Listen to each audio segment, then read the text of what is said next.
Dear students, अब plant pathology में हम इन्फेक्शन के बाद पोस्ट इन्फेक्शन डेवलपमेंट पढ़ेंगे.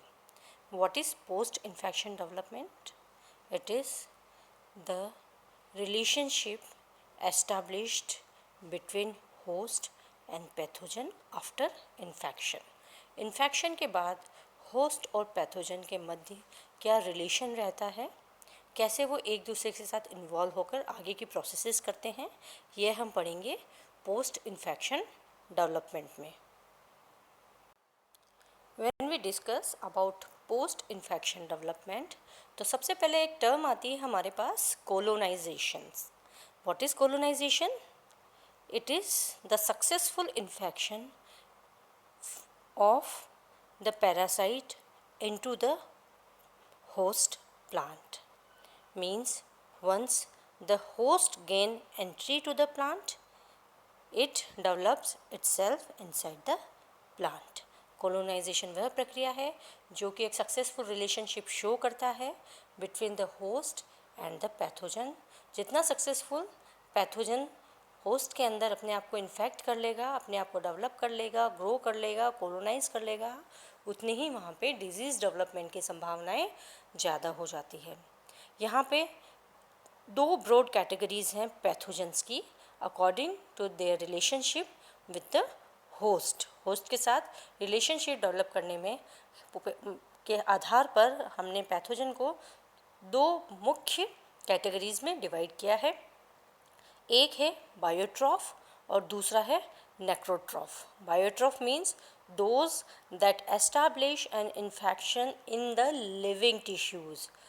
वो पैथोजन जो कि होस्ट के लिविंग टिश्यूज़ के साथ, जीवित कोशिकाओं के साथ, जीवित ऊतकों के साथ डेवलप होते हैं. Means the cells remain alive during the infection. और दूसरी टाइप है नेक्रोट्रॉफ्स, वो जो कि होस्ट की सेल्स को किल कर लेते हैं. Necrotrophs are those that kill the cells before colonising them. अब ये किलिंग किस तरह से होती है? आइदर बाय सीक्रेटिंग टॉक्सिन्स और by some chemicals released by the pathogen. Necrotrophs वो होते हैं, वो टाइप ऑफ पैथोजन होते हैं जो कि सेल्स को डेड कर लेते हैं, सेल्स को किल कर देते हैं बिफोर कोलोनाइजिंग देम. और ये किस तरह से करते हैं? ये कुछ ऐसे सिक्रीट टॉक्सिन सिक्रीट करते हैं जो कि पूरे उस एरिया में स्प्रेड हो जाते हैं या डिफ्यूज़ हो जाते हैं और उस टॉक्सिन की वजह से उस एरिया की सेल्स किल हो जाती है. And after killing the cell, the pathogen take nutrients from the dead cells and develop itself inside the host plant. These two kinds of pathogens are also sometimes known as snakes and thugs because of the tactics they use to acquire nutrients from their host. ठीक है, आजकल के language में हम इनको snacks भी कह सकते हैं और थग्स भी कह सकते हैं. ये दोनों टर्म्स किस हिसाब से आई है?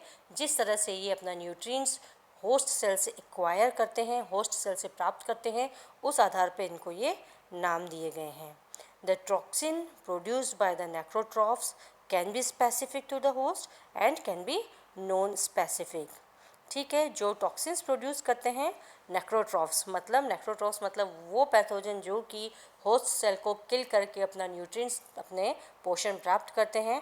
These are called necrotrophs. और इनके जो टॉक्सिन्स ये प्रोड्यूस करते हैं, ये जो टॉक्सिन्स सिक्रीट करते हैं, तो वो सिक्रीशंस होस्ट या पैथोजन स्पेसिफिक भी हो सकते हैं और जनरलाइज भी हो सकते हैं. The non-specific toxins are involved in the broad range of interactions and actually these are not usually determine the host range of pathogen before producing them. जो पर्टिकुलर स्पेसिफिक टॉक्सिन्स होते हैं वो तो पर्टिकुलर होस्ट और pathogen के मध्य ही स्थापित होते हैं, पर जो नॉन स्पेसिफिक टॉक्सिन्स होते हैं उसमें पैथोजन के लिए कोई पर्टिकुलर होस्ट रेंज की ज़रूरत नहीं पड़ती है। वो जिस भी प्लांट पे इन्फेक्ट करेगा वहाँ पे वो अपने आप को सर्वाइव कर पाएगा, क्योंकि वो पर्टिकुलर एक स्पेसिफिक टॉक्सिन नहीं रिलीज़ करता है, और जो नॉन स्पेसिफिक होता है वो कई तरह की होस्ट रेंज पे अपने आप को एस्टैब्लिश कर सकता है, वर्क कर सकता है। नेक्रोट्रॉफ्स generally enter the plant through the wounds and cause severe symptoms. नेक्रोट्रॉफ्स wounds के थ्रू प्लांट के अंदर एंटर करते हैं और वहाँ पे सीवियरली सिम्टम्स डेवलप कर लेते हैं, जस्ट लाइक नेक्रोसिस। हमने एक सिम्टम है नेक्रोसिस जिसको कहते हैं, necrosis means death of the cells surrounding the area.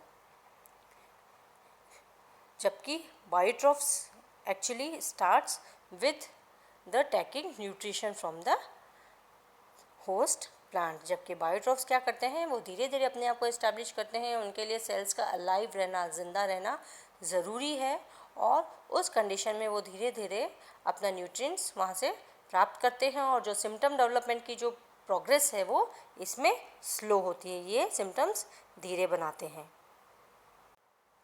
Now when we separately study what is biotroph, then it is the type of pathogen which form infection structures to establish compatibility with the host and feed from the living plant cells। मतलब वो pathogen जो कि ऐसे particular structure बनाते हैं जो कि host की लिविंग सेल से अपना न्यूट्रिएंट्स प्राप्त करते हैं, पोषक तत्व प्राप्त करते हैं। Here the condition is the plant cell should be living. The stages of interaction with the host may include a number or variety of infection structures as well as complex regulatory pathway established with the host। यहाँ पे दो conditions हैं, एक तो morphologically they form and structure जिसको हम infection pack कह सकते हैं, infection hyphae कह सकते हैं, हाइफल कुशन कह सकते हैं, एपरसोरिया कह सकते हैं। तो एक पर्टिकुलर एक मॉर्फोलॉजिकल स्ट्रक्चर बनता है जिसके थ्रू ये न्यूट्रिएंट्स एब्जॉर्ब करते हैं। इसके अलावा there is a complex regulatory pathway जो कि ये होस्ट के साथ एस्टैब्लिश करते हैं, ताकि वो एक रेगुलेशन डेवलप करता है between the host cell and the pathogen, ताकि होस्ट सेल भी लिविंग रहे और पैथोजन भी अपने आप को वहाँ पे मल्टीप्लाई कर सके। These regulatory pathway thus are not completely known, but there is an association between these two। Generally ये रेगुलेटरी पाथवे इतना हमको that is not in the knowledge too much। These may be enzymatic, these may be at the genetic level, at the molecular level, at the toxin level, at the physical level। तो इनके बारे में अभी ज़्यादा जानकारी नहीं है, परंतु there is some regulatory pathway between the host and pathogen ताकि वो अपनी आगे की प्रोसेसेस कंप्लीट कर सके।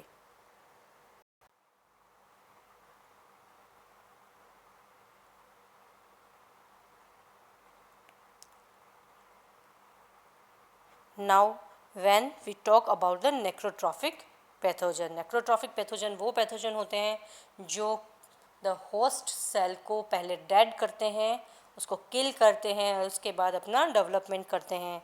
These survive by killing the plant tissue to obtain nutrients and advance through colonisation of dead tissue. ये प्लांट टिश्यू से nutrients ले लेते हैं, उसको किल कर लेते हैं और उसके बाद अपना डेवलपमेंट या अपनी कॉलोनी एस्टैब्लिश करते हैं। कहाँ पर? डेड टिश्यू पर।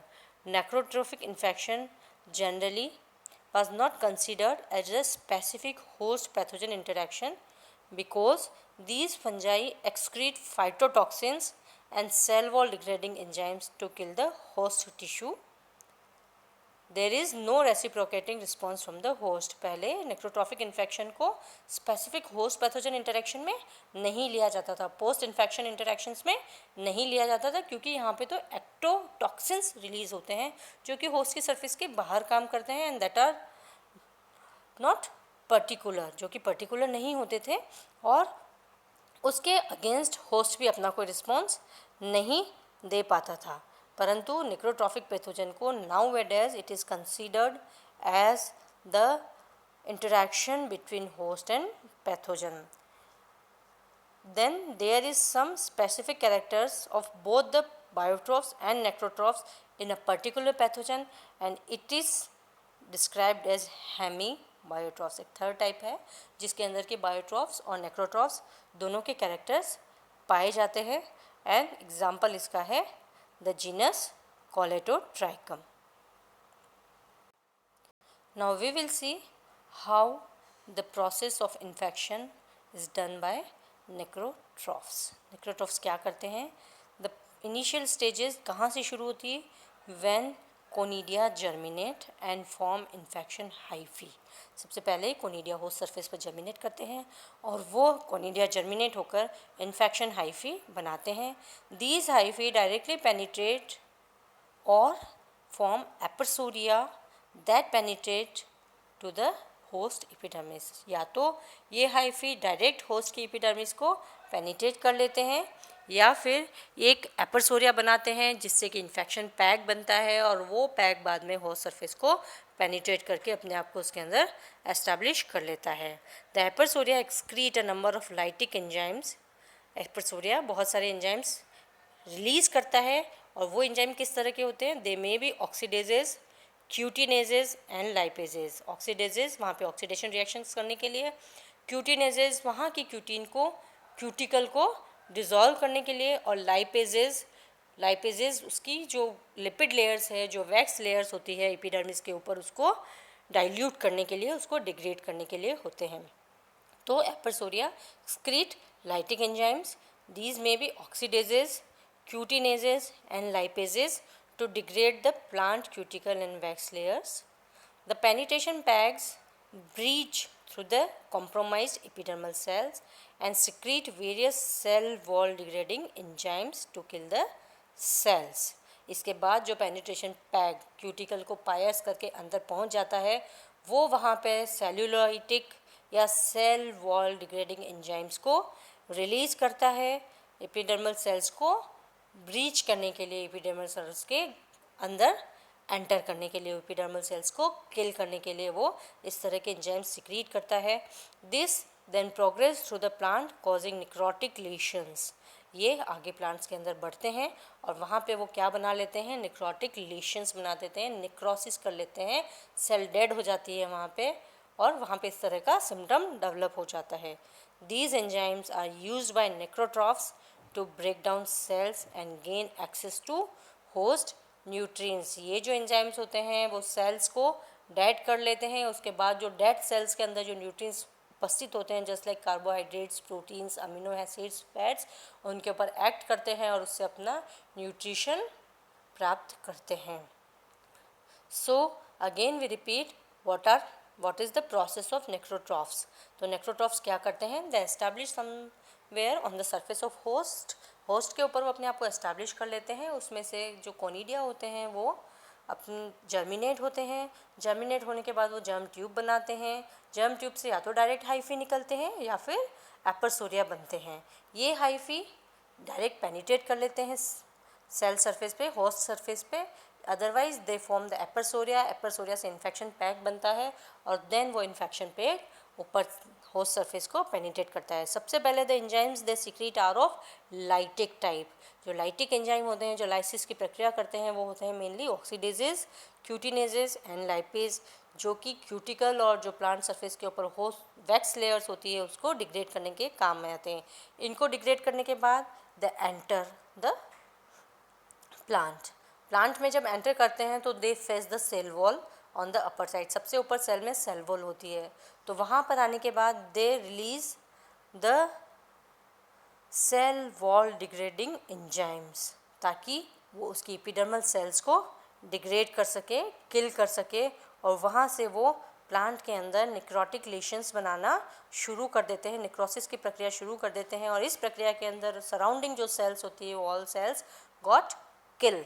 वो वहाँ की सारी सेल्स डेड हो जाती है, मर जाती है. इन डेड सेल्स से देन वो ऐसे एंजाइम्स रिलीज़ करते हैं जो कि इन डेड सेल्स में present carbohydrates, amino acids, proteins etcetera से अपना न्यूट्रिएंट्स प्राप्त कर सके. Now here we can see the difference between necrotrophs and biotrophs. ठीक है, हमने अभी तक पढ़ा what are biotrophs, what are necrotrophs and there is a middle term हेमीबायोट्रॉफ्स.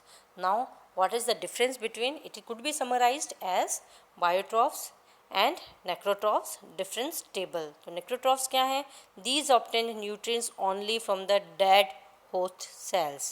तो ये पहले होस्ट सेल को किल करते हैं और उसके बाद वहाँ से न्यूट्रिएंट्स एब्जॉर्ब करते हैं, जबकि बायोट्रॉफ से they obtain nutrients from the living host cell, और होस्ट सेल के साथ वो एक अपना लिविंग रिलेशनशिप बना के रखते हैं और होस्ट सेल को मेंटेन करके रखते हैं, सस्टेन करके रखते हैं.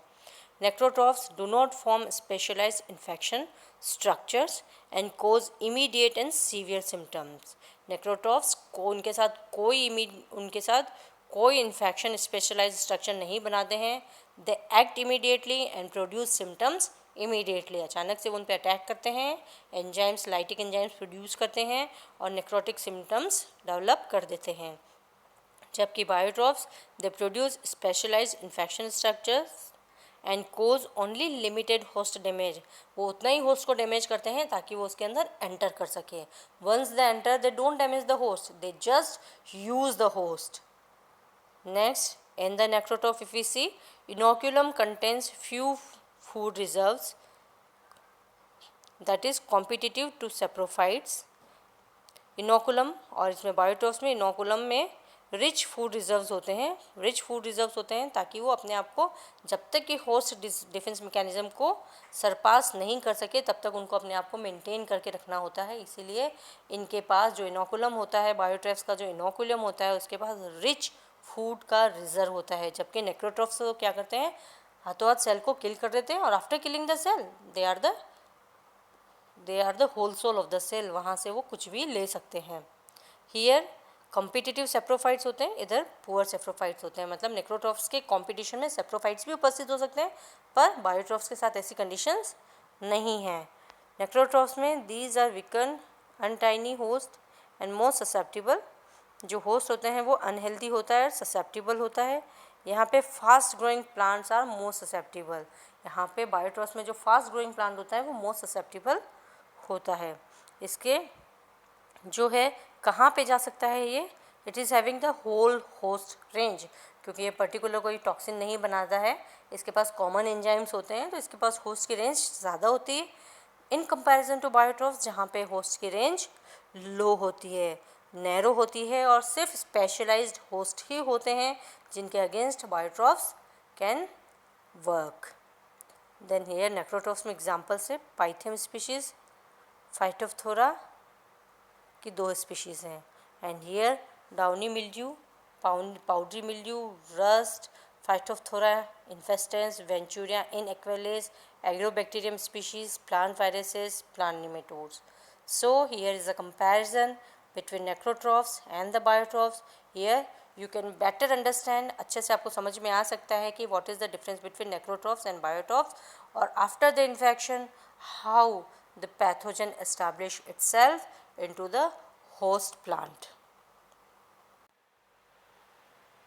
So here I sum up the topic, that is post infection development. Thank you dear students.